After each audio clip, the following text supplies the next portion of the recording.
HODL Moon! On today's episode, we talk to crypto superstar Lindsay Joo, and we talk about how she went from Silicon Valley to Seoul and Fintech to blockchain. We get into exciting projects from all over the world, what Lindsay is excited about, and what it's like to be a woman in blockchain. Hold on to your private keys, you are now orbiting the dark side of the HODL Moon. HODL Moon! All right, Josh, how are you doing today? Doing well, Cade. I'm in the great state of Jeju, meeting the governor, talking crypto. How are you doing? I'm in Rhode Island. I just watched the Dave Chappelle special. It's pretty awesome, and I'm on my third beer tonight, so I'm ready to go. And Josh, we have a special guest today, don't we? We do indeed. We've got the most important of all people, very important person on the line, Lindsay Joo. What's up, Lindsay? What's up, guys? Pleasure to be here, reporting in from Seoul. Thanks for having me. Nice. Lindsay, for people that don't know you, although you're a crypto celebrity, can you tell us a little bit about yourself, like where you're from, where you've lived, how you got into crypto? Oh, wow, the whole 411. Well, I wouldn't call myself a crypto celebrity, but yeah, I'm Lindsay Joo. And currently in the Cryptosphere, I work with the CNBC Africa show Crypto Trader and Rand Nooner.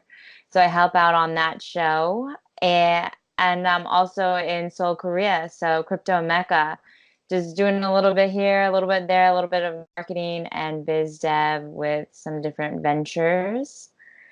And let's see, what else did you ask? Where I'm from?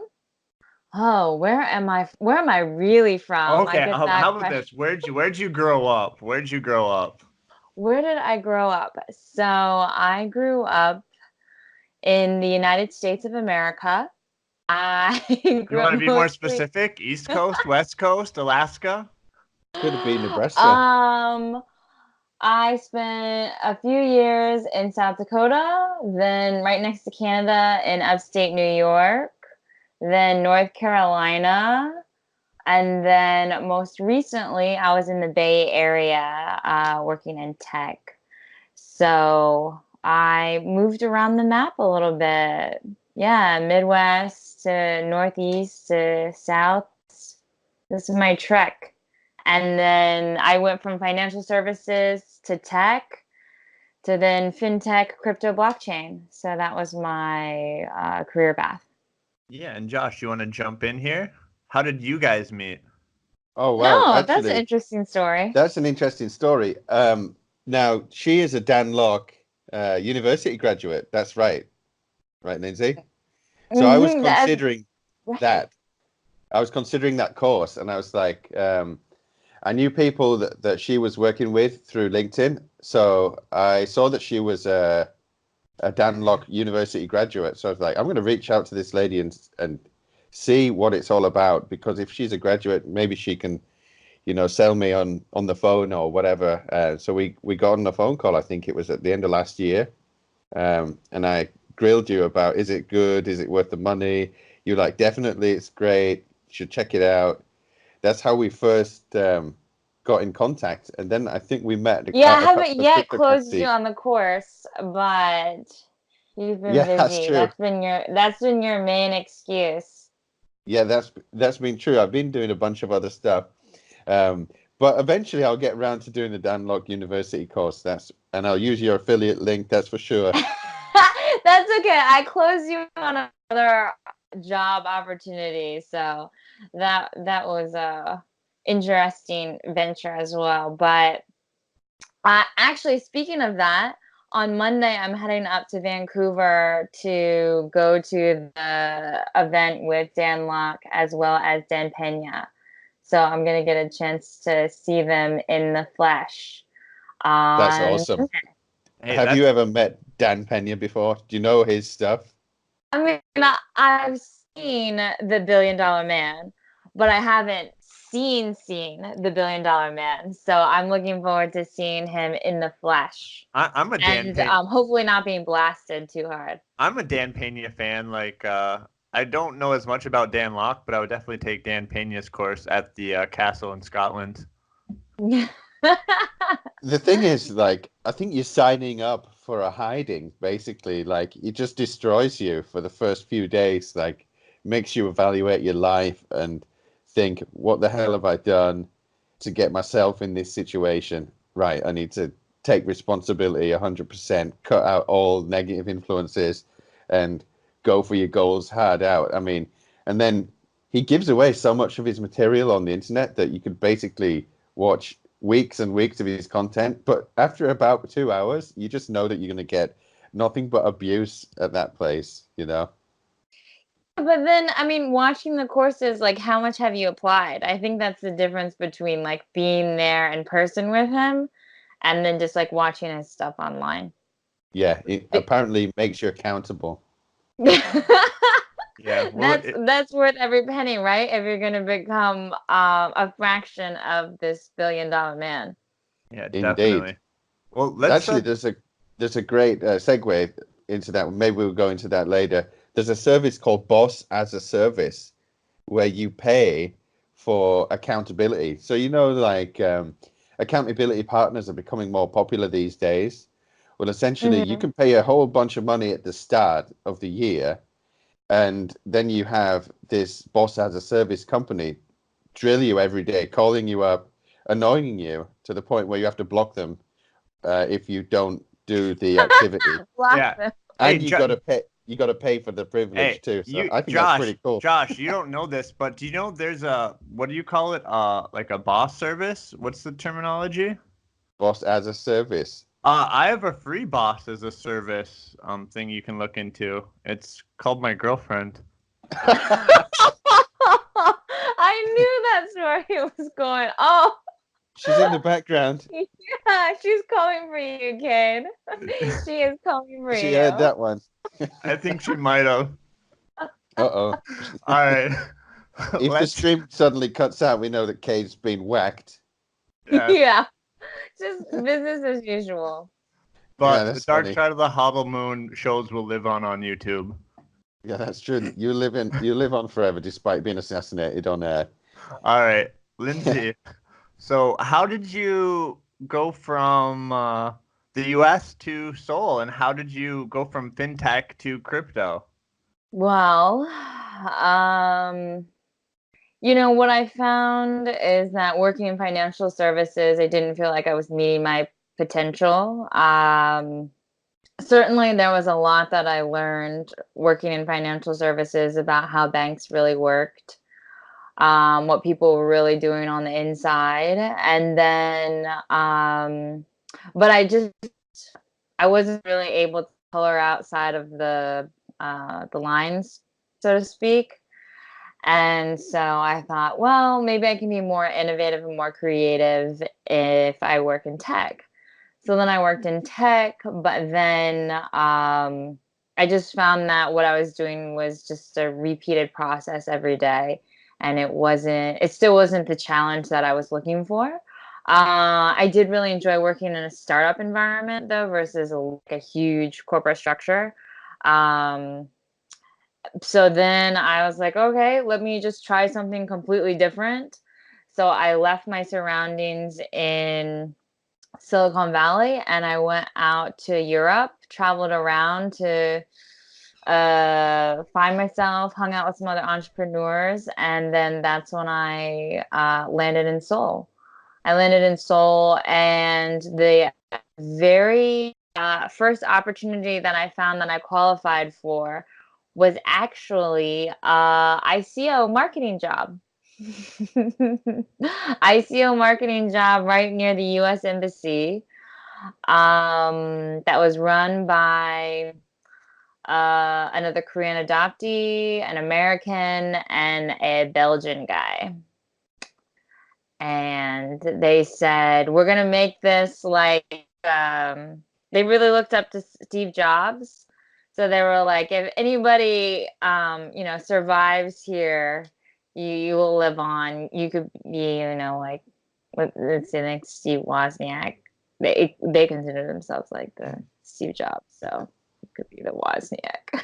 Okay, right on. So it's like you were in tech and you were looking for something more, and maybe you found that in crypto. I know I found myself that I kind of came to crypto from like I don't know, economic or philosophical background, but I do find it's very dynamic and it's changing a lot, and there's a lot of opportunities.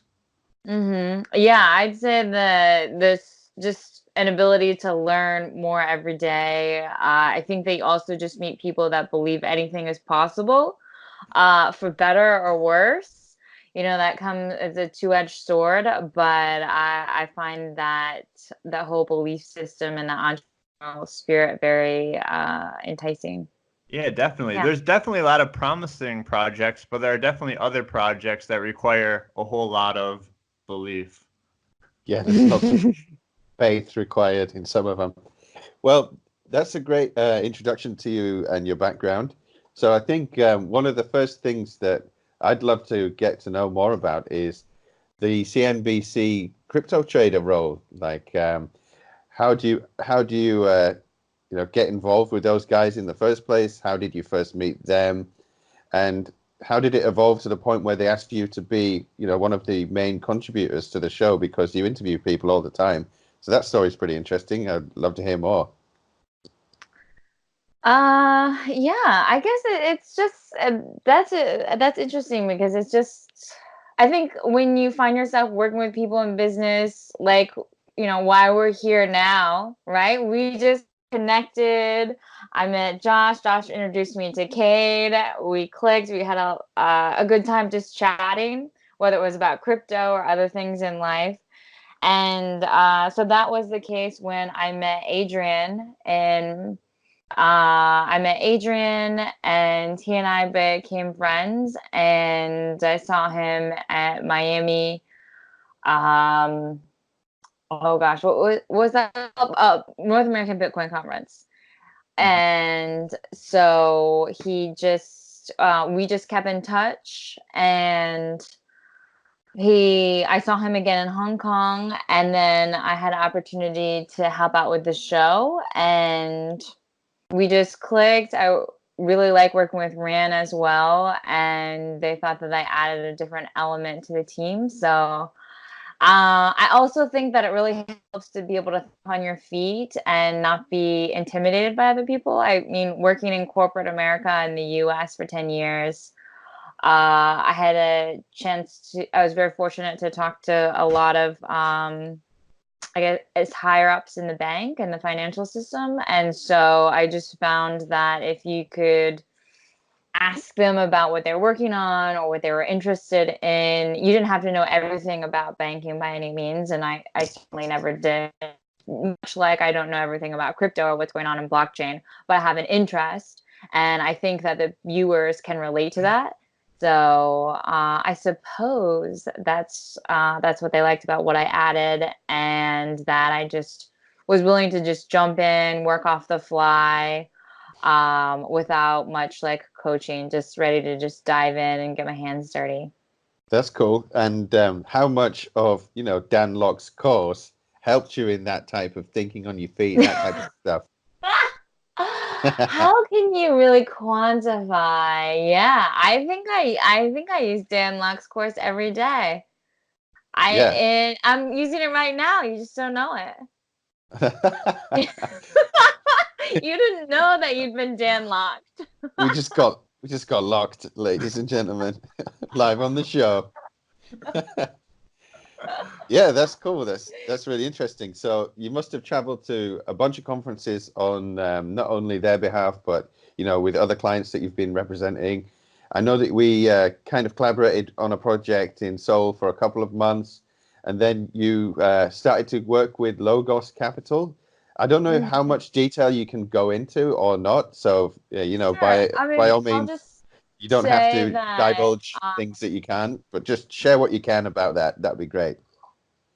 Yeah, so I advise from Logos Capital, specifically from my seat here in Seoul, Korea.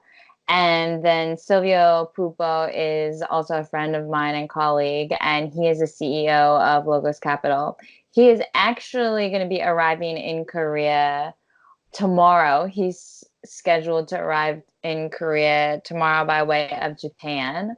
So that will be his first trip to blockchain Mecca.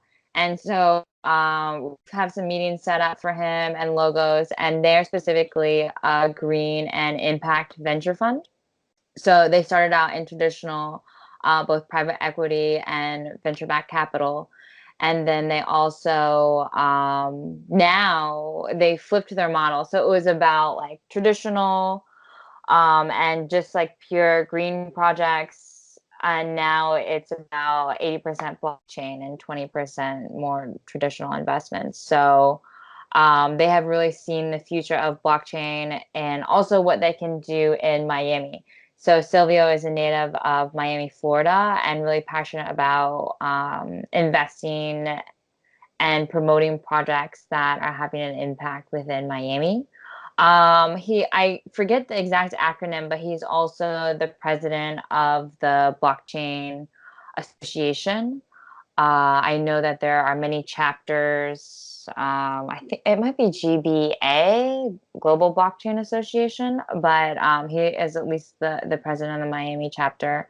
And so he's connected to a lot of blockchain folks internationally that really try and work hand in hand with government organizations so that they can have larger clout and more ability to really be a financial structure that's viable for the future. So I help them out in just forming partnerships, introducing them around Asia, as well as any news that I think they should be aware of coming their way. That's cool. How long is he in town for? Because I'd love to show him some of the stuff we've got going on at Salamantex. That would be cool if he's got a few days next I wish week. he was in town longer. I think he's leaving on Tuesday. I just sent him a WhatsApp message, so he's supposed to get back to me whether he's going to be flying out on Monday or Tuesday. But if we can set that up, sure will. Interesting. Cool. And if he's interested in HODL investing, I'm willing to do a conference call with him for sure. I will let him know. All right, go on then, Kate. You have the next question. All right. Lindsay, I was looking on your channel. I'm a big fan, and I saw that you were recently in Colombia, and you talked to some of the Dash guys and talked about how crypto is being used in Venezuela and maybe 2 or 3 other countries there. Can you talk a little bit more about that? And if you thought it was interesting, exciting, different, what you found when you were there on the ground? Yeah, so I was there as a part of a collaboration with La Conexión. So helping Latin America spread their efforts. I'm definitely very passionate about that because I think it's coming at it from a completely different angle than what we see in Asia, Europe, and the US. I mean, these folks that I talk to in Latin America, they're using crypto on a daily basis and they're using it for their livelihood. Whereas the people that I talk to in the Western and Northern Hemisphere, they're using it for investment, utilities, and some might be using it as securities. So it's a much different mindset because crypto is enabling them to do daily tasks, and I'm just not seeing that the same way in Asia or in North America. So it was fascinating because, oh man, how did I get connected with Law Connection? I don't actually saw one of my YouTube videos. So funny. I actually studied Spanish in university. That was my second major was Spanish language. And I didn't know if I was ever going to use it, but I did a video in Spanish. And I think, I think that's how we got connected. Or if it was a friend of a friend. And they just heard that I was really passionate about Latin America and that I really believe and the efforts that are going on there and that it's going to just continue to explode and grow. So I went down to, it happened right after Consensus New York. I went down to Colombia. I was invited to go on behalf of the conference that was happening. And so I spoke about what I'm seeing in Korea and what the trends seem to be. And it was really different approach than what they were seeing. So they were fascinated. I hadn't even really heard about the kimchi premium. So I was educating them on the kimchi premium, and they just asked really like philosophical questions that I hadn't heard before. So it was a very engaging group. And it was, I mean, everybody was like taking notes. It wasn't, I mean, in Korea, when I go to events, I can never tell if people are like bored out of their minds or intently listening, because you get the exact same reaction.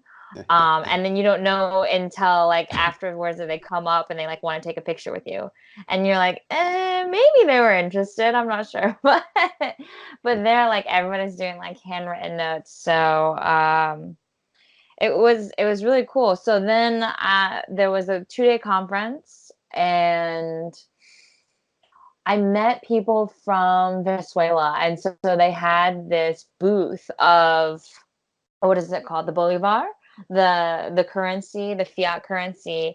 It was folded up into things like bags. So they were like, well, at least it's doing something, because it's not worth anything, And so they would just be like, millions of Bolivar dollars. Yeah, I mean, Yeah, before worthless. it was worthless. I mean, they were weighing it. They wouldn't even count it. They'd be like, "Oh, this is like an ounce, so this is about so and so amount of money." I actually know some Venezuelan expats myself, and maybe one or two will be future interviewees, because yeah, I mean, in the U.S. and Europe and maybe Asia, there's not as much of a use case now, but in a hyperinflated economy like Venezuela, people need it. And like you said, it's between life and death. People are using Dash and BCH to remit money to Venezuela, or to buy like basic things like food and medicine.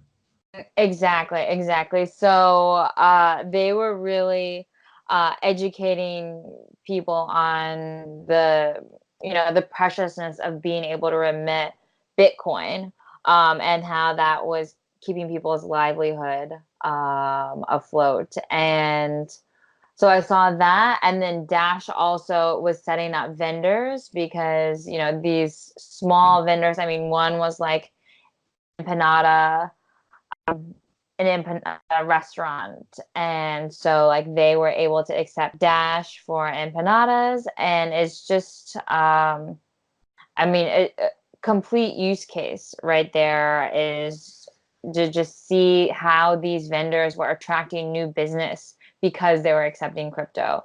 I mean, I think that that's something that I saw both in like South Africa, Korea, from some of my blogger friends that were only using crypto.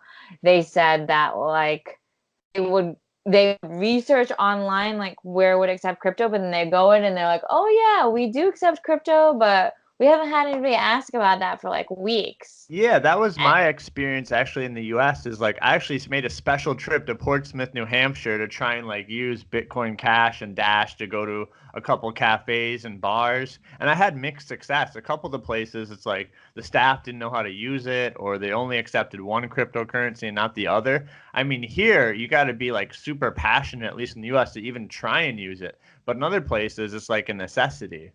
Yeah, exactly. Especially if you don't have some kind of card, like Cardano has like a card, which I guess collaborates with like Visa. So, without that, you can just be really strapped. Starbucks accept crypto now too, but let's see, what else did I see? Yeah, so that was a couple months ago, but I just had such a great time. Everyone was incredibly welcoming. And then I also want to give them a shout out, because in the end of September, La Conexión is going to have another big crypto event in Argentina. And I know Binance is going to go down there. They've been in really big support of getting things set up in Argentina. And I believe that's going to be in Buenos Aires. Oh, that's So look awesome. for that event in the September, kind of competing against Korea Blockchain Week, but since it's so geographically distance apart, I think that they'll both have a good turnout. Yeah, well, nice. Well, for Lindsay, who I didn't know was a Spanish speaker, and our Spanish listeners, I just want to say that I'm mucho loco for crypto. Qué bien, qué bien. Oh man, I only know like such a little bit of Spanish. All right, Josh, Maybe you want to? Viva la Bitcoin, would that work?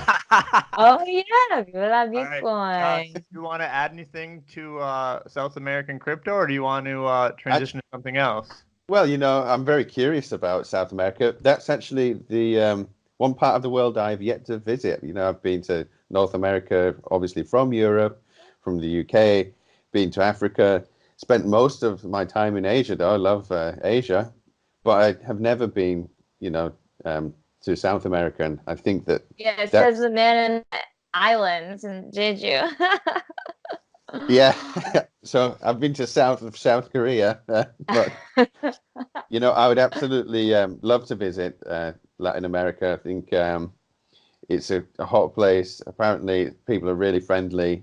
I'd need to learn Spanish, but apparently it's a lot easier to learn Spanish than it is to learn Korean. So I think that it shouldn't be too difficult. You just need to spend 6 months of studying intensely. Is that right?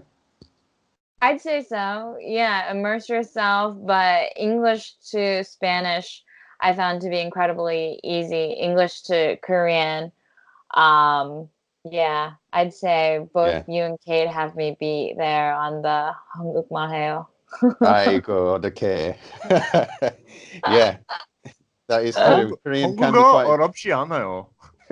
I never dated, so apparently that's what people tell me my issue is. So. Oh, well, speaking of dating, I have to mention this. Okay. I'm a little disappointed. How didn't I get on your hot or not crypto guys list? I will say that I had both my my staff, my virtual assistants, as well as a select group who shall not be named nominate hot or not. So yeah, that would be how. I know that a bunch of them pulled from crypto Twitter. Okay. Well, if you do a 2020, you got to have the original HODL model BlocKade on there. Okay. There's a vote for BlocKade. All right. And to follow up on that, I don't know what your love life is like right now, but for you or just for women in general, would you recommend they date a no-coiner, or do you think was that on your checklist of people to date? Do they have to have crypto, or is that not important? Oof.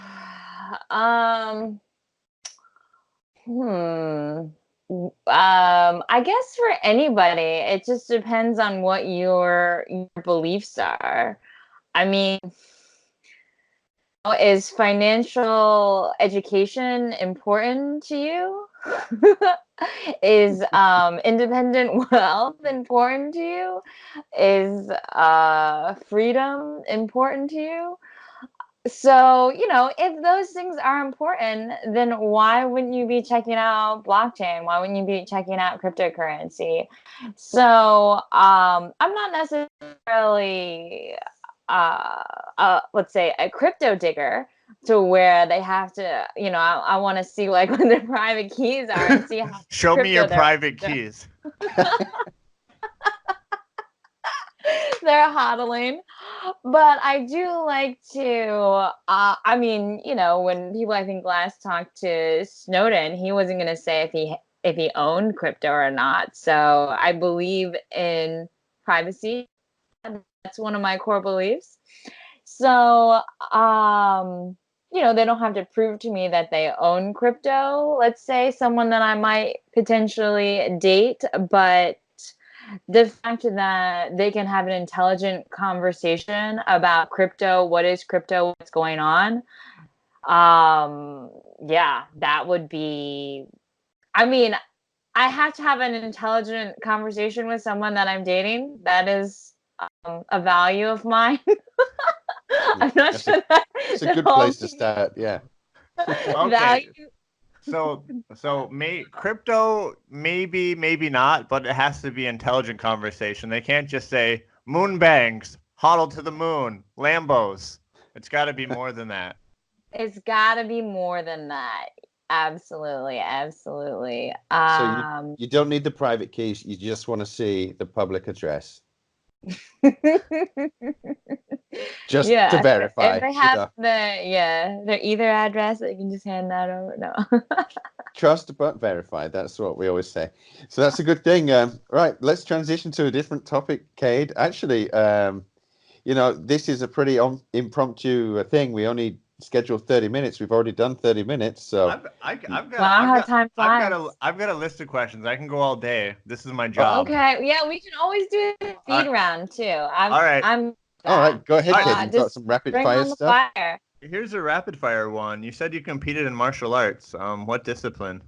I competed in Kung Fu, karate, and then tradition. They had the category as traditional, so I could do either a traditional Korean or pumse, or I could do a traditional Japanese kata. Back and forth between like Japanese Okinawan and pumse or taekwondo.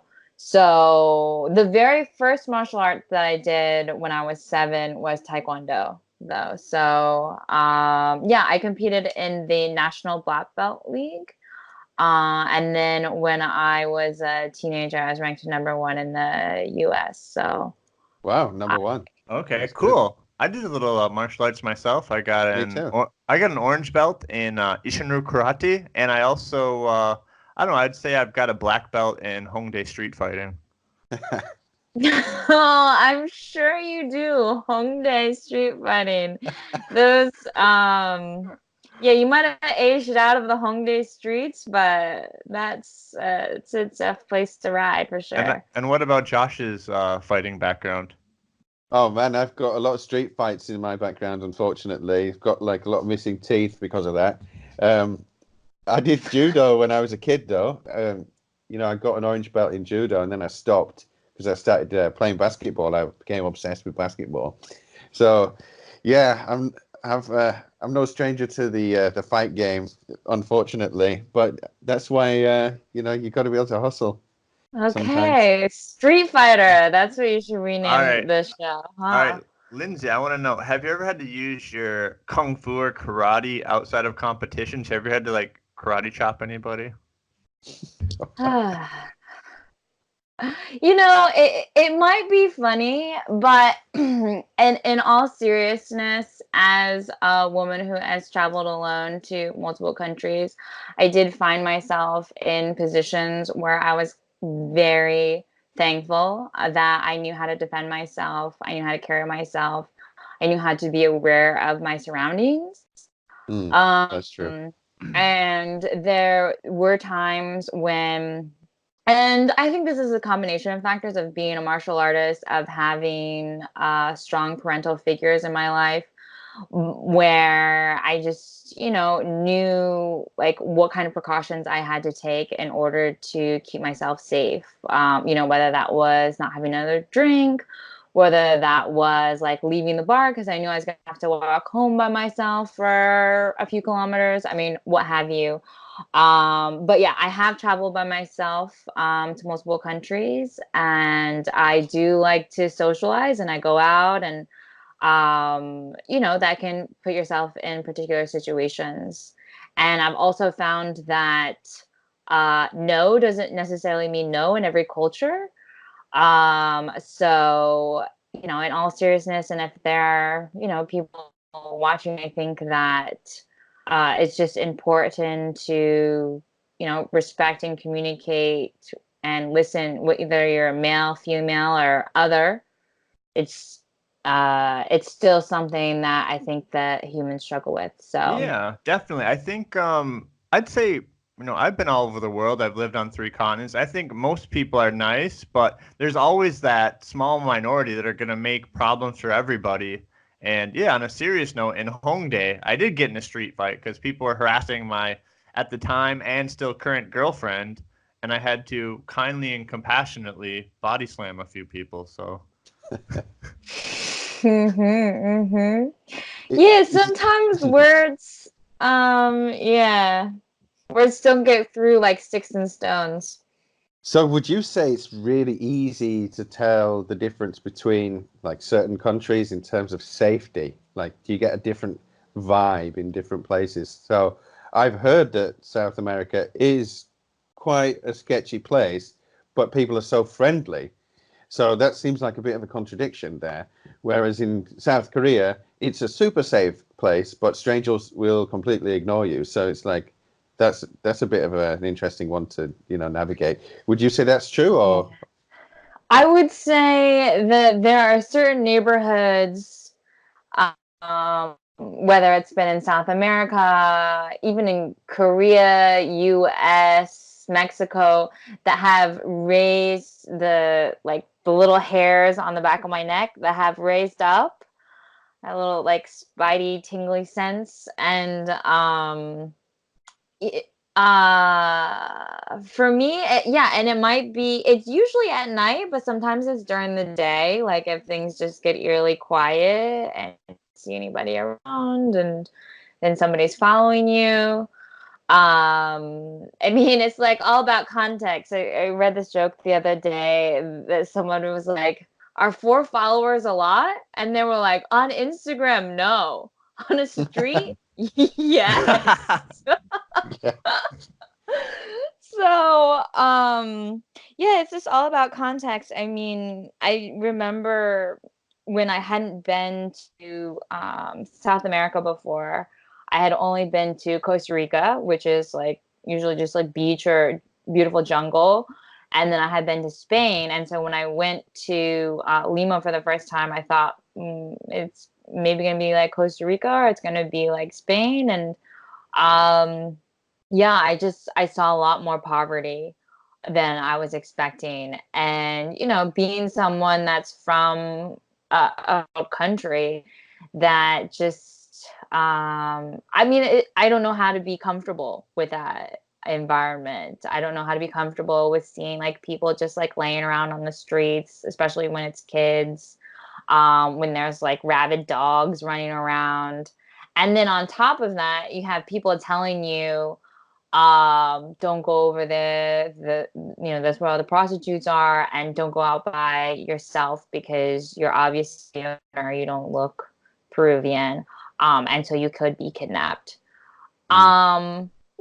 It just, that puts a whole different psychological spin on things. And I just remember being uncomfortable, but then also I was raised in a way to look at the glass half full. So whether it was ignorance or confidence, I'm not sure, but a lot of the times I felt safe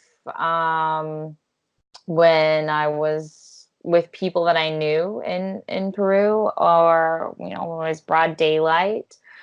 So yeah, I guess it just altered moment to moment. Wow. Well, let's switch up a little bit and let's do some more crypto related questions. How about that, Cade? You got some crypto stuff, Cade? I'll start then.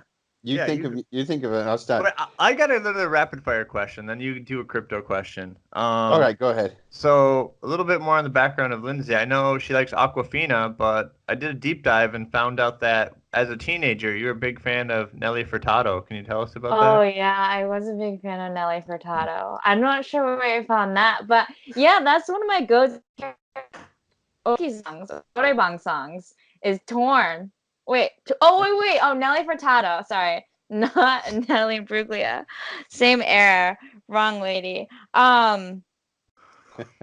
Okay, so I think my quick Nelly story is that, right, when I was 16, I really wanted Nelly the Rapper's CD. And my dad went to Barnes and Noble to buy me the CD for my birthday, and the guy that worked in the CD department was like, I wouldn't buy this. It had a big explicit sticker on the front of the album cover, and he's like, I wouldn't buy this for my 16-year-old daughter. And he was like, but it's alphabetized. He was like, why don't you, instead of giving Nelly the Rapper, why don't you give her Nelly Furtado for her birthday? And I remember I knew it was a CD, so I was so excited, and then I opened it and I was like, what? That's funny. I actually have a similar story to that. When I was young, I went to Canada. I've got some cousins over there. I stayed there for 6 weeks, and in North America, rap music is a lot more popular than it is in the UK, especially from Yorkshire in the UK, where we've got bands like the Arctic Monkeys and stuff like that. Um, so I ended up coming back with like Little Kim CDs and stuff like that when I was 12 and 13. And I remember just coming back and being jet lagged and going to sleep and then waking up and like, where's my Little Kim CD? And my dad taking it and he's like, you're not listening to this shit. And upon reflection, it was probably good parenting. you know. Oh yeah, man. Those explicit stickers and those album covers, those would get you into trouble. So that's what I found. Sure. All right, a crypto question then. So we've been talking about gold and Bitcoin recently. Oh boy. Now, would you say that Bitcoin is gold 2.0, or is Bitcoin just the greater fool fallacy? What would you say, or something else? I mean, I do see Bitcoin as the current gold standard, but I don't necessarily believe. I got into debate with a crypto coin trader actually about this. Is that I can easily see Bitcoin being replaced by something else. I just don't think that it is necessarily going to be around forever. I mean, whether it's scalability, whether it's just fungibility. It's I mean, as of today though, I do think that it has elements that aren't easily topped by any one other cryptocurrency, but that doesn't mean that I'm not ready for another player to step in and when fully embrace they could prove that they could top Bitcoin. But yes, as of today, I am a Bitcoin hodler, and I do believe strongly in Bitcoin, and as of today. But Yeah. I'm happy to embrace a new cryptocurrency should that day present itself.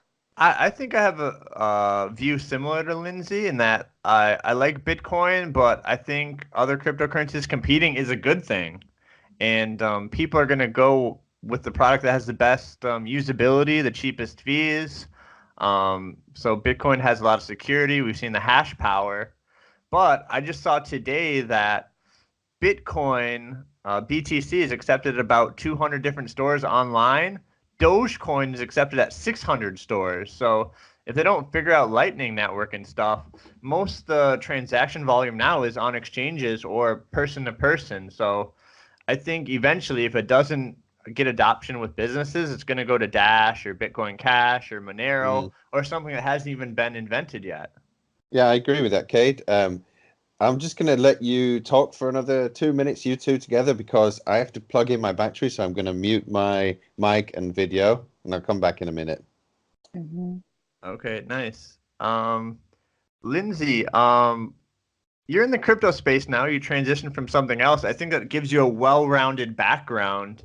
In the crypto space, what are you most excited about? Are you excited the most about cryptocurrencies? Are you more excited about STOs or inventory tracking or putting data or documents on the blockchain or smart contracts? Like, is there any specific thing you're passionate about, or what are you excited about these days? About the maturation in the space. I mean, when I first entered in summer 2017, I thought it was actually quite terrifying. Some of the immoral practices. I mean, it just didn't make any sense to me. And being someone that came from tech and I came from financial services, I felt like I should understand what was happening, but I just couldn't fathom how people would invest millions and millions of dollars into a paper that they found published on the internet. Like that was the only thing that I could those were the only facts that I found, is that there were papers published on the internet that were gaining millions and millions of dollars. Why?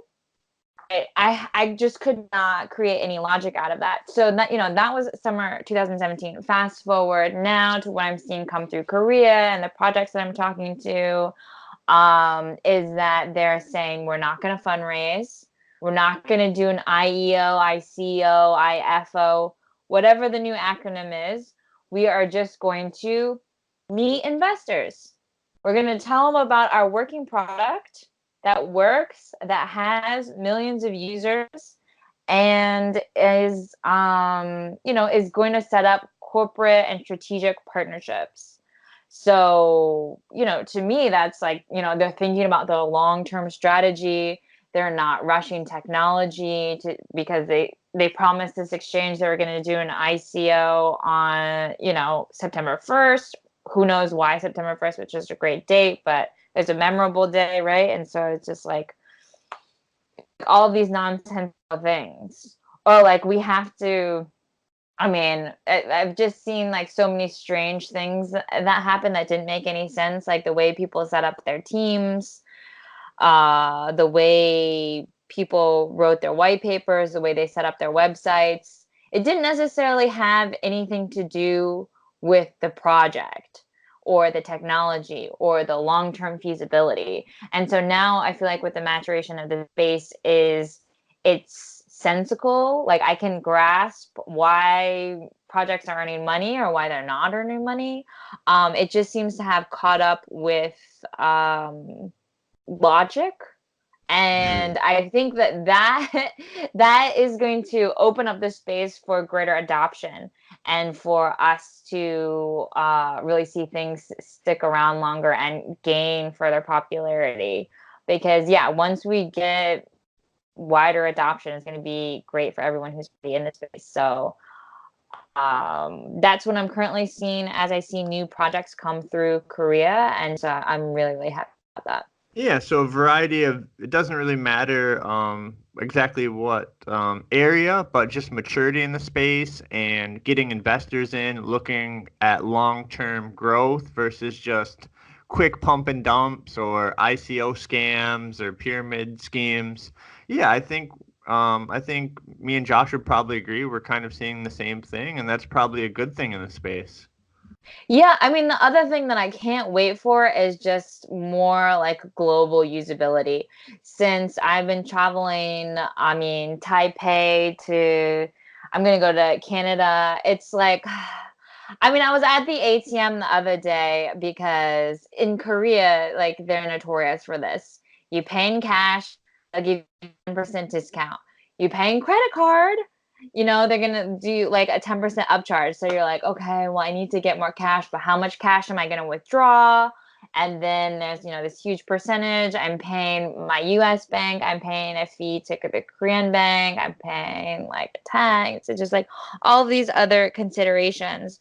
Whereas like if I was just paying everything in crypto and crypto was accepted and it's on my phone, and it just, I cannot wait for that day. And then I'm like, I'm thinking about like the currencies that I have in my desk, and they're like coins spilling out, and I'm like, how much is this worth? I don't know.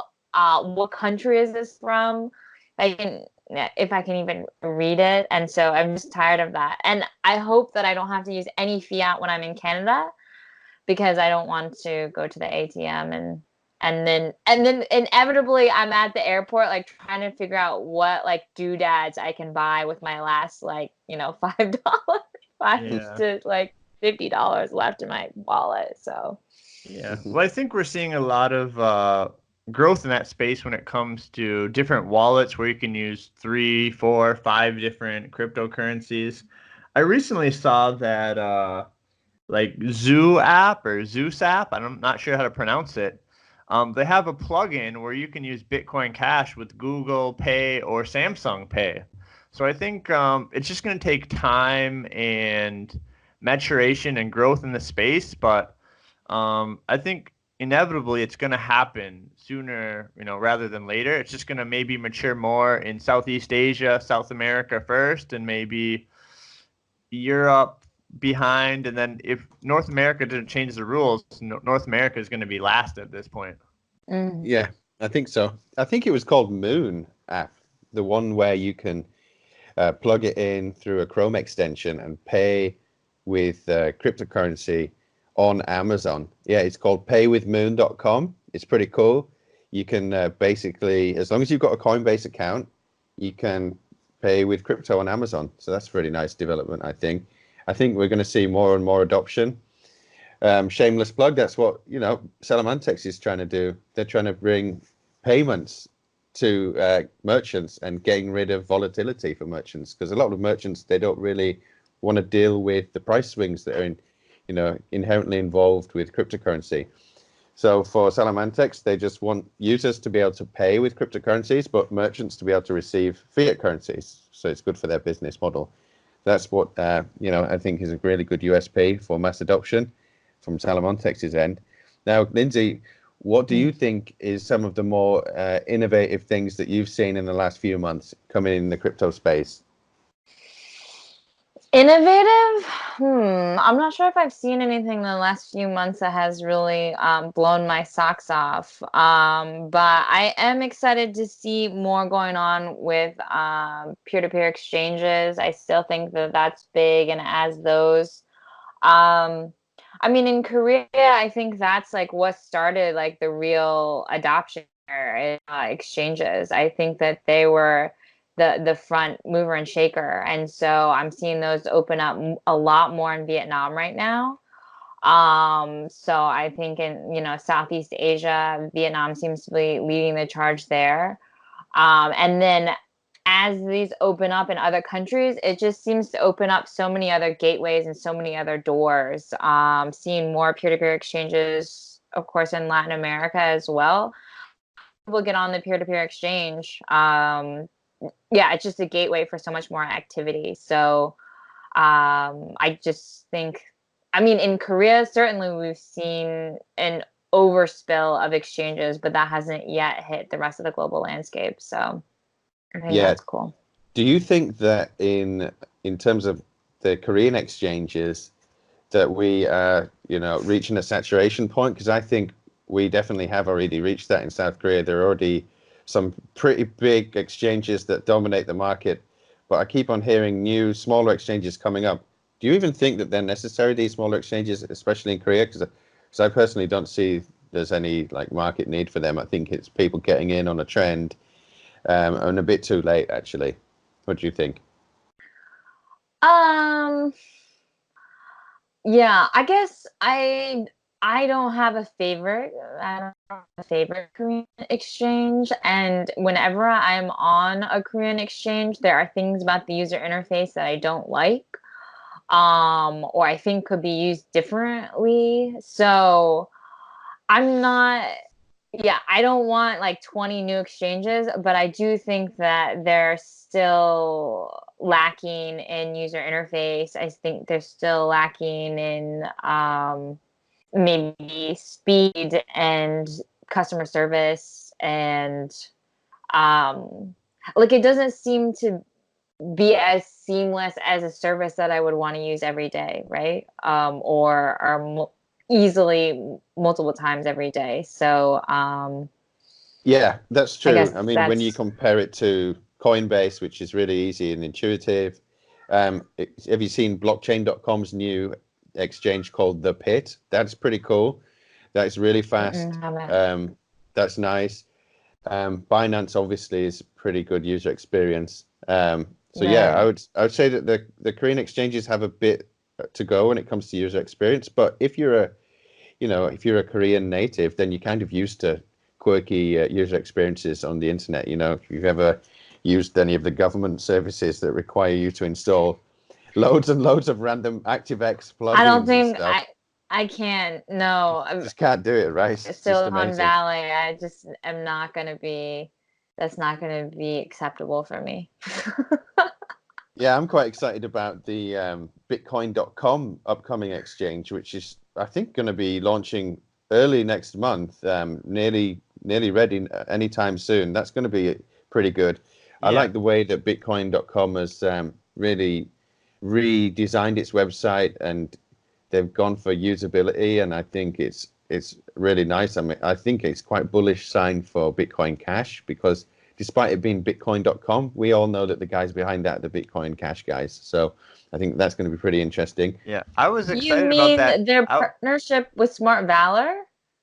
Oh, no. Smart Valor partnership was just an announcement that they made, but Bitcoin.com is going to launch its own exchange that will have Bitcoin Cash based trading pairs. So I think that's pretty bullish sign for Bitcoin Cash. Yeah, I And was that's excited. coming in the next few weeks. I was excited about that too, but I don't think U.S. people are allowed to sign up. So Oh, I was a no. little bearish about that. But Josh, you can sign up for me and tell me how it is. I was pretty sad when I saw that.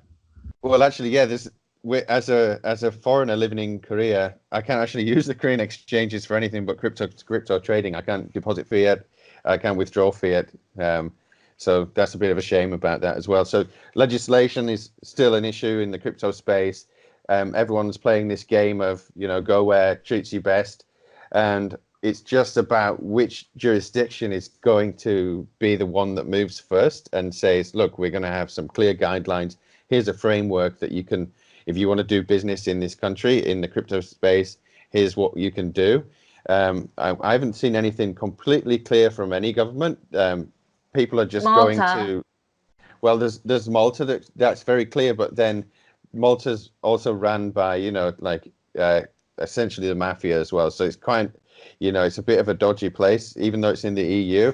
It's lots of still, there's lots of assassinations and hit jobs that go on in Malta, and people have gone to Malta to do crypto, and that's a good thing. But not everyone has gone there. Some people have then moved on. So I heard that Binance went there, and then they moved to Jersey, and then Jersey, the country. Well, it's actually like a UK overseas territory. It's nearer to France than it is to the UK.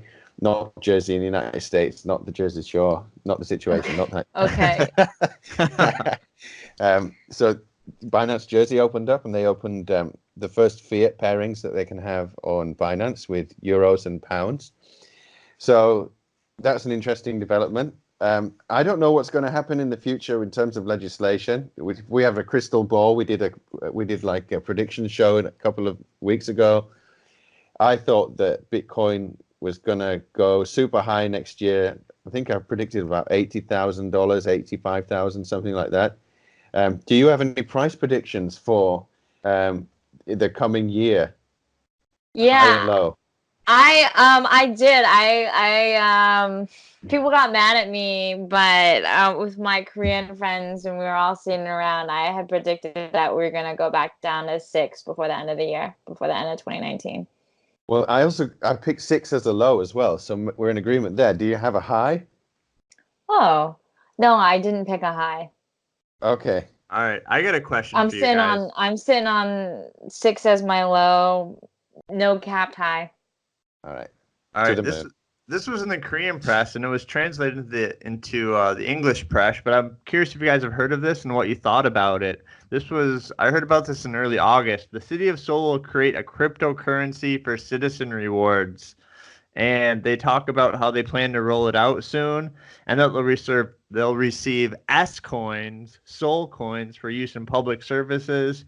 This could be paying taxes, participating in public opinion polls. They'll have like QR codes, and it won't charge merchant commissions. You'll be able to submit qualifications without paper documents, which is notorious in Korea. Do you guys have any opinion on that, or have you heard about it? I've heard about it. I think to be honest with you, you hear a lot of these announcements. In many cases, it is the politician of the day trying to make a move. Like, Jeju speaking to the governor, he doesn't know anything about cryptocurrency, to be honest, very much. A lot of people in Korea were talking about him just doing it for political purposes so that he can kind of make a name for himself, which he was successful in doing. So I think that there's always an element of self-serving publicity at play here when it comes to announcements from the government, because the government in Korea hasn't made its mind up about what it's got to do. You've got two different departments that have two different opinions about what the status of cryptocurrency is. And then when you talk about Seoul Coin, it reminds me very much of a project that the former company I worked at, Cryptosphere, was doing, which is No On Cash. No On Cash was essentially a cryptocurrency based on a local area, a No On Gu in Seoul, which is I think it's in the northeast part of Seoul. Essentially, if you did voluntary work, then you would receive No On Cash, and then that could be used in select stores that had signed up for this program within that area, where you could get a discount of up to 10% on certain goods and services. So it reminds me of that, just on a grander scale.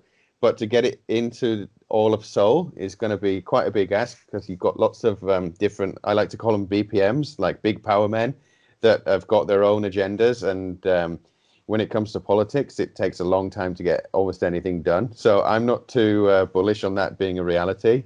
What are your thoughts, though, Lindsay? Yeah, I mean, I guess I'll play devil's advocate a little bit. And when I read the book, I think it's called How Korea Got Its Cool. She's a time writer. She wrote this book, but it just talked about the whole Hallyu wave. And like when the Korean government decided this is going to be good for our economy. Again, they finally kind of got on that bandwagon, and how quickly everyone just like followed in a line. I'm just going to use that as an example. It sounds like we're still kind of in this jostling period, and people are kind of like going back and forth. But I think that once they line up, things are just going to fall into place like dominoes. The dominoes haven't been lined up. But it's just going to be, I think that it's going to be like the Hallyu wave. It's going to be like that. Once they line up, everything's going to fall in place, because it kind of just goes back to that Confucianism theory. That's like true. People just don't want to be the one person to stand up and say no. And then Korea did amazing with their soft power and the Hallyu wave. So yeah, just to play devil's advocate, I can see us getting things together rather quickly, and I hope we do. Yeah, well, they don't want to be the one person to say no, but they also don't want to be the one person to say yes either. Yeah, so it's going to take a lot more, let's say alignment of those dominoes before it can happen, I think. But once they are all in a line and the first one, topples over, I agree with you that it's going to be pretty quick. I just don't think that they're all aligned yet. So we're still in that jostling period, like you said, and that might take a little bit more time, because one thing is K-pop, that is the Korean pop industry. There was already J-pop before that. There's already a pop industry already established in the United States. Whereas for Korea to basically stand quite strongly in terms of, right, we're going to be positive in terms of legislation, that's quite different, because they will probably wait until at least the United States has made it clear what they are going to do, I would say. It's very unlikely that Korea is going to be like, we're going to make this legislation all on our own without waiting for, Uncle Sam's first move, because they've always got to be aware of what's going on in America, even if, it might not be the most popular thing inside the country, but it's always going to be a factor. What about like the millions of dollars that, I don't know where BitMEX is based, if they're based in Malta, but okay, BitMEX, and then all the Chinese exchanges, like that's Korea's neighbor, really. So if they have a reason to get their act together, I think China is a reckoning force. All right, Lindsay, so if Seoul Coin hits the Korean exchanges, are you buying moon bags of S Coin and hodling for the moon? I'm gonna follow whatever I'm legally inclined to be able to do. Yeah, that's good. That's good. Now, have you ever been involved in any projects that you would say are leading the way, or have anything that's really new? So I don't know if you can disclose it or not, because you're working in various capacities, But have you seen any innovation, not in the last 3 months, but over the last 2 years, that you've been working in crypto that you really thought, if they implement this could be a game changer? I want to get some inside info if you have anything that you thought, wow, that was really, really interesting. If this can only get adoption, this is going to be a really big game changer. Is there any game-changing technology that you've Sure, I'll throw out a few talked to? names because I talked to these projects at one point or another, but then we ended up just kind of going in separate directions. So I'll just do like rapid fire, but I think what Cody's doing at Tel Aviv is really interesting with their payments platform. That's COTI. I think what let's see, who else do we have? Lithium out of, oh gosh, I think they're out of Germany. I don't think they're out of Austria. I think they're out of Germany. An energy, blockchain-based energy group. People have compared them to WePower, but they have a different technological setup, and they're partnered with SAP. So I think that it's going to be interesting to see how far they take off. There's another group called WOM Protocol, WOM, and they have created this protocol to be able to like be the interface between. I mean, to me it sounds a little bit like what you're talking about with Salamantex, but I do think that they're going to focus more on influencers, like influencers, versus like all POS services. So like one of the things that they have is they have a partnership with Adidas, and then their DApp that they created on the WOM platform is called Yay. And so that accepts tokens, and then so people, let's say if it's Adidas, right, and they're going to be a big partner and they have these WOM tokens. If I want to create a profile on this DApp, then I can get paid, and I can also pay out any of my fans with that. So it's just, one of these like social media empowerment dApps, but I'm just excited to see. I think that, out of those projects that I named, I think that they have good leadership teams. I've met with someone from their team face to face, and I've talked with their teams. So excited to see. I think that these all also had like long-term strategic visions, and didn't make any. I didn't see them cutting any corners. So yeah, excited to see where those projects head in the next few months or couple years. That's cool. And and we need to ask you this: are you going to Consensus Singapore? Are you gonna? I still don't know for sure because it's possible that I was gonna help someone do some media coverage, not necessarily with CNBC, but a friend of mine. So I may or may not be in Consensus. Okay. If I'm not, I will definitely see you at Korea Blockchain Week, though. That will be my next for sure. All right. Yeah, definitely. I'll see you at Korea Blockchain Week. I only just found out yesterday or the day before that I am going to be at Consensus. So if you do go, let's meet up and have a few drinks. That'd be cool. Okay. All right. Nice. We've done more than an hour, which is double the time with the VIP. So this is great.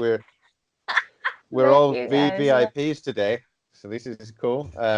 So far, I mean, we've covered the origins of how you got into cryptocurrency, where you see the low for next year, some of the interesting technology that you've experienced. You've also talked about how you did some stuff with CNBC. So we've covered like a whole spectrum of things. Is there anything that we've forgotten that the audience should know? Well, I'm not sure that I'm really familiar with your audience, so that might be the first step is, who's listening? Are these like crypto noobs Our or? audience is hardcore crypto fanatics that are probably experts in the space, and I looked at our analytics and it's like 100% men, but we're hoping to get some female listeners as well.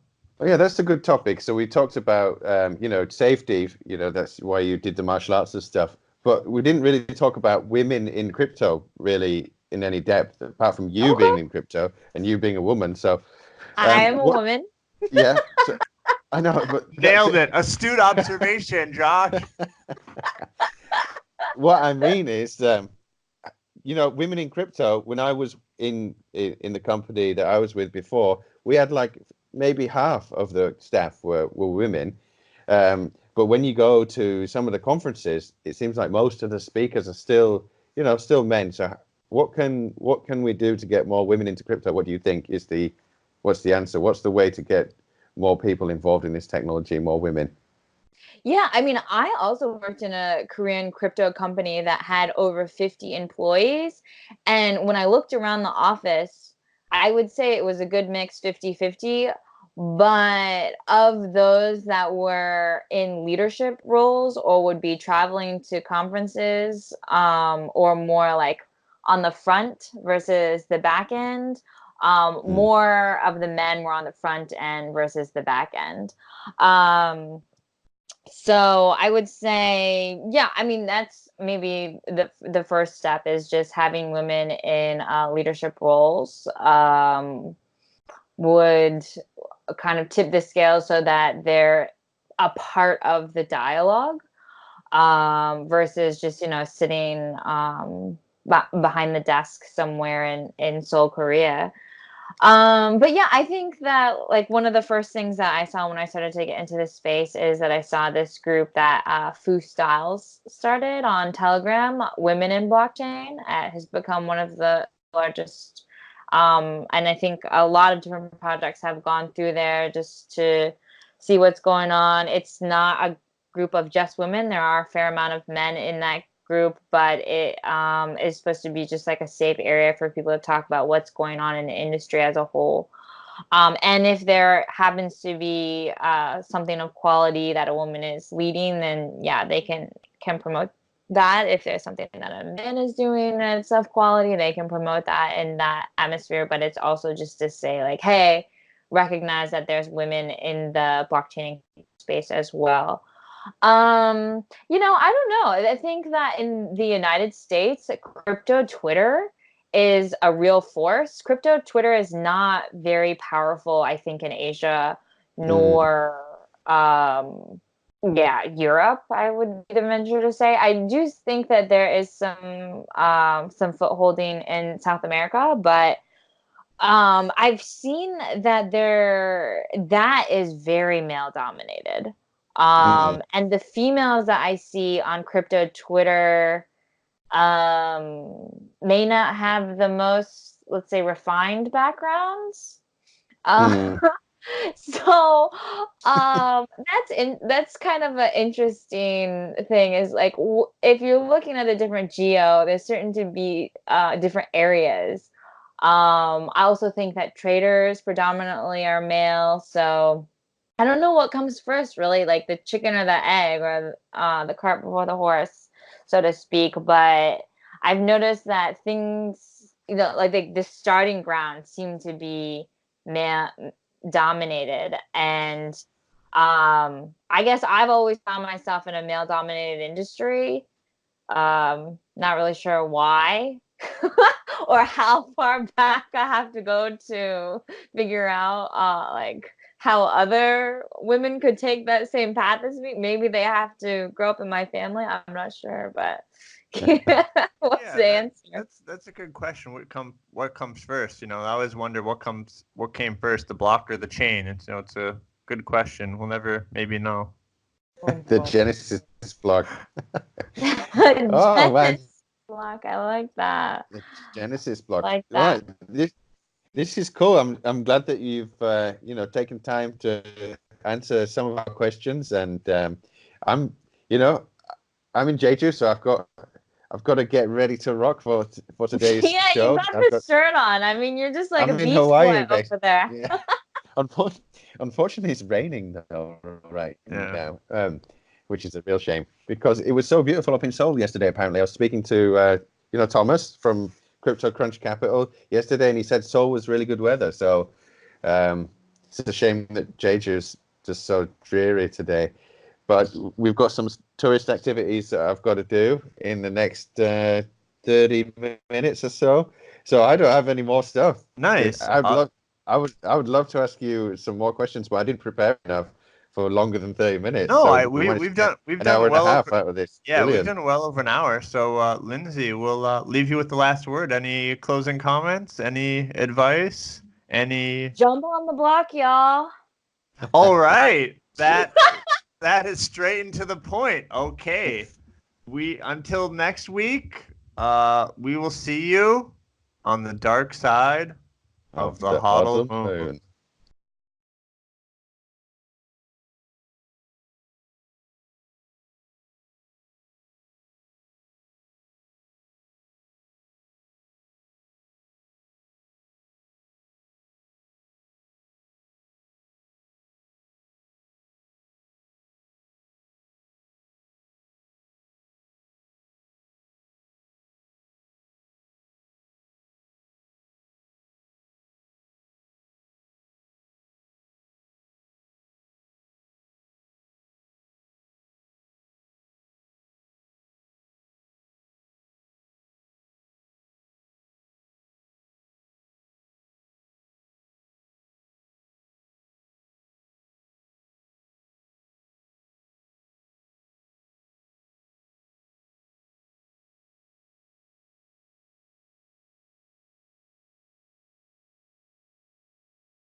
HODL Moon.